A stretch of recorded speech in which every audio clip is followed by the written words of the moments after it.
Sobat Semandap, kembali lagi di podcast of Semandap. Bersama saya Elizabeth Distiana yang akan menjadi host pada hari ini. Gimana nih kabar kalian hari ini? Semoga dimanapun kalian berada selalu dalam keadaan sehat dan bahagia ya. Hari ini kita kedatangan tamu spesial nih guys, yaitu Bapak Syahrudin SPD. Disapa Pak Sobat Semandapnya. Halo Sobat Semandap. Oke, gimana nih Pak kabar dan perasaan Bapak hari ini? Alhamdulillah sehat. Alhamdulillah ya Baik-baik Pak. saja ya. Ngomong-ngomong kan sebentar lagi Semanda akan membuka pendaftaran untuk SPMB ya Pak, yaitu Sistem Penerimaan Siswa Baru. Kalau boleh tahu nih Pak, kira-kira apa aja sih jalur pendaftaran untuk bisa masuk ke SMA Negeri 2 Pringsewu? Dan untuk kuota penerimaan murid baru di SMA Negeri 2 Pringsewu tahun ini kira-kira berapa ya Pak? Untuk SPMB di tahun 2025 ini SMA Negeri 2 Pringsewu itu membuka jalur penerimaan siswa melalui 4 jalur. Yang pertama adalah jalur domisili, yang mana jalur domisili itu ada 30% ya siswa yang bisa masuk melalui jalur ini. Kemudian jalur yang kedua adalah jalur prestasi. Jalur prestasi itu kita menampung 35% dari total siswa yang kita terima. Kemudian jalur yang ketiga adalah jalur afirmasi. Jalur afirmasi itu sekitar 30% siswa yang kita ambil dari keseluruhan siswa yang kita terima. Kemudian jalur yang terakhir adalah jalur mutasi atau perpindahan orang tua, kurang lebih sekitar 5% dari total keseluruhan siswa yang kita terima tahun ini. Oke, baik Pak. Ada nggak sih Pak strategi khusus dari sekolah untuk menarik minat calon siswa dari luar domisili supaya tertarik bersekolah di sini? Ya, ada beberapa hal yang kita lakukan agar siswa-siswa yang barusan tamat dari SMP sederajat untuk bisa masuk ke sekolah kita ini. Yang pertama yaitu adanya, mungkin seperti saat ini adanya podcast ya, yang mana nanti akan kita share ya di sosial media. Kemudian juga kita punya rencana untuk mengundang siswa ya dari SMP terdekat dan sekelilingnya, dan juga SMP yang memang mungkin sudah atau banyak siswa yang sudah masuk ke SMA kita ini, dengan didampingi yang jelas oleh wakil kesiswaan dan juga kepala sekolah, mungkin seperti itu, agar mereka bisa masuk ke sini. Kemudian yang kedua yaitu kita membuat banner yang besar yang rencananya akan kita letakkan di depan sekolah, dan kepada semua siswa ataupun orang tua siswa yang mendaftar juga bisa melihat langsung ketika mereka mungkin ingin sembari melihat sekolahan kita. Kemudian ada juga pamflet yang insya Allah juga kita sebarkan, dan juga ada video-video yang akan dibuatkan oleh siswa-siswi terbaik yang ada di sekolah kami. Oke, baik Pak. Selanjutnya untuk tahun ini proses SPMB-nya dilakukan secara online, offline, atau mungkin gabungan keduanya Pak? Pada dasarnya sistem penerimaan siswa baru ataupun murid baru ini dilakukan secara online. Tetapi kita juga membuka ya ruang konsultasi atau untuk bertanya, kemudian mungkin kalau ada yang kesulitan kepada siswa ataupun orang tua wali untuk bisa langsung secara offline datang ke sekolahan kita, sehingga kita bisa memberikan bantuan dan menyelesaikan permasalahan yang mungkin kadang-kadang orang tua juga belum bisa untuk melakukan kegiatan itu. Seperti itu. Oke Pak. Lalu bagaimana langkah-langkah pendaftaran SPMB tahun ini ya Pak, dari awal hingga tahapan akhirnya?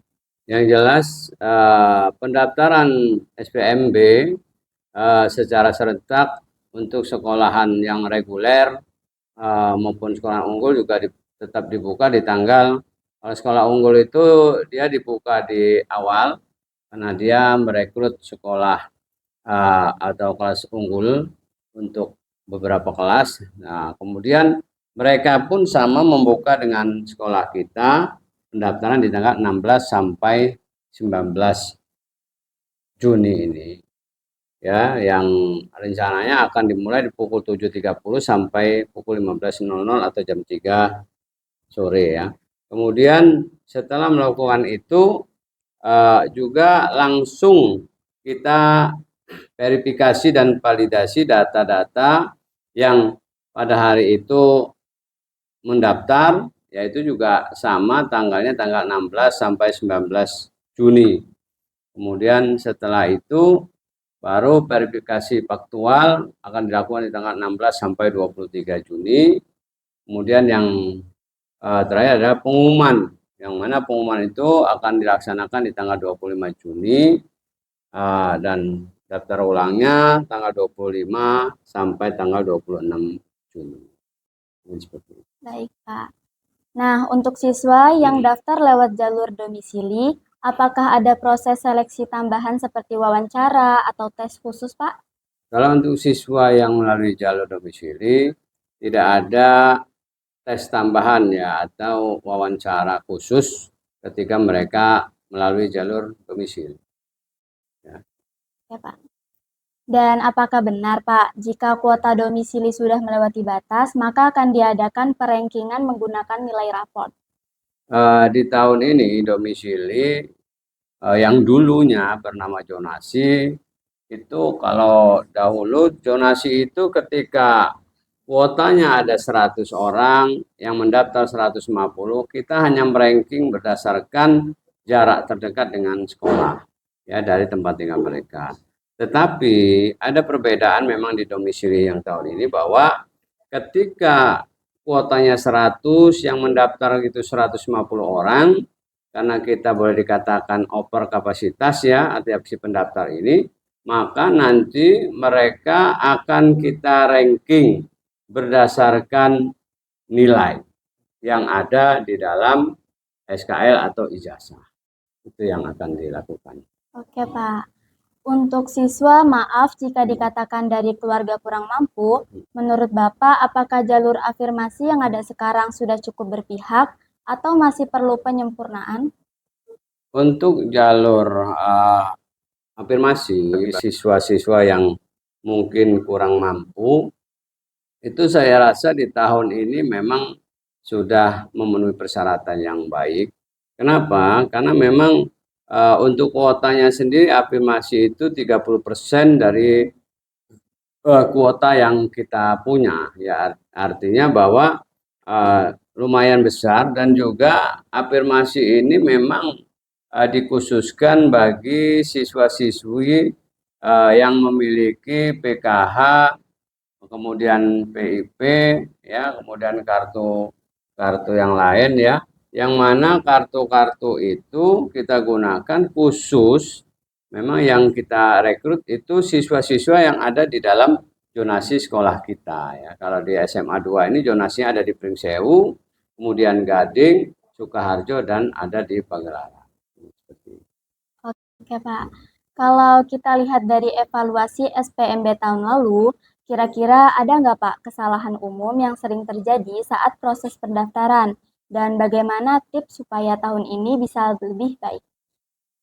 Berkaitan dengan masalah kesalahan yang terjadi pada saat pendaftaran di tahun yang lalu, yaitu biasanya adanya kekurang lengkapan daripada persyaratan. Ya, jadi ketika persyaratan itu diberikan oleh orang tua wali atau siswa ke kita, kadang-kadang persyaratan itu masih banyak yang tercecer mungkin, ataupun kadang belum dipenuhi, sehingga pada saat penginputan data juga mengalami kesulitan. Jadi harapan kita di tahun ini nanti, karena kita dengan sudah jelas memberikan podcast, memberikan banner, memberikan pamflet, memberikan video, bahwa harapannya bahwa di tahun ini tidak ada lagi hal-hal seperti itu. Artinya berkas yang masuk memang berkas yang bisa langsung diproses, sehingga dengan hal tersebut maka pada saat pendaftar di tahun ini tidak ada kesalahan-kesalahan yang seperti yang dilakukan di tahun-tahun sebelumnya. Baik, Pak. Apakah sekolah juga menyediakan sesi konsultasi atau pendampingan untuk orang tua calon siswa, Pak?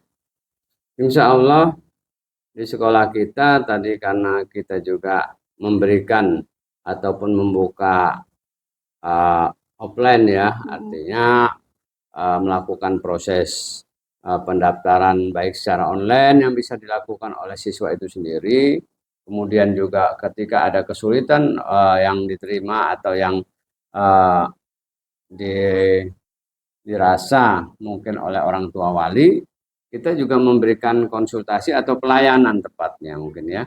Artinya bagaimana supaya anak mereka bisa mendaftar dengan baik dan tidak mengalami hal yang mungkin tidak mereka inginkan seperti mungkin tertolak dan sebagainya. Oke, Pak. Kalau ada siswa yang lolos seleksi tapi tidak ikut daftar ulang, apa yang akan terjadi, Pak? Ketika ada siswa yang tidak mendaftar ulang, insya Allah memang kita menyediakan cadangan. Artinya kita membuat apa namanya kuota itu kan 360 10 kelas.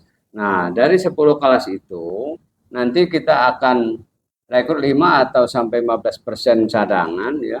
Yang mana kita lihat juga seberapa pentingnya, seberapa keperluan yang memang kita akan perlukan. Dengan itu maka ketika nanti ada yang tidak mendaftar, cadangan yang dibawanya dia akan menutupi daripada kekosongan yang mungkin calon siswa ini yang sudah lolos tapi mungkin tidak berkenan untuk masuk ke sekolah. Oke, Pak. Apakah selama proses SPMB ini ada biaya yang harus dikeluarkan oleh calon siswa, Pak? Kalau pembiayaan untuk SPMB sudah dari beberapa tahun yang lalu, apalagi tahun ini kita tidak pernah ada pembiayaan. Artinya gratis ya. Tinggal datang bawa persyaratan ataupun langsung secara online mengetikkan sesuai dengan website yang sudah ada, kemudian tinggal memilih sekolahnya. Kalau memang berminat SMA 2, pencet SMA 2 seperti itu. Pilih jalur apa yang ingin dimasuki. Kemudian upload berkasnya. Seperti itu ya. Tidak ada pembayaran sama sekali pada saat pendaftaran ini. Baik, Pak. Dan terakhir ya, Pak, sebagai Wakil Kepala Sekolah Bidang Kesiswaan, apa pesan penting yang ingin Bapak sampaikan kepada adik-adik SMP yang sebentar lagi akan masuk ke dunia SMA? Kepada anak-anakku semua yang barusan saja mungkin mengalami kelulusan dari SMP sederajat, kami di SMA 2 ini mengharapkan bahwa ketika kalian ingin melanjutkan pendidikan, persiapkan berkas-berkas yang memang diperlukan, kemudian baca secara teliti ya tatanan cara pendaftaran, kemudian silahkan pilih jalur apa yang ingin kamu tempuh dan masuklah sekolah tersebut. Mungkin seperti itu. Utamanya SMA 2 yang jelas. Ya, Pak. Nggak kerasa ya, Pak, kita udah berada di penghujung podcast. Semoga obrolan kita kali ini bisa bermanfaat bagi semua orang. And see you guys!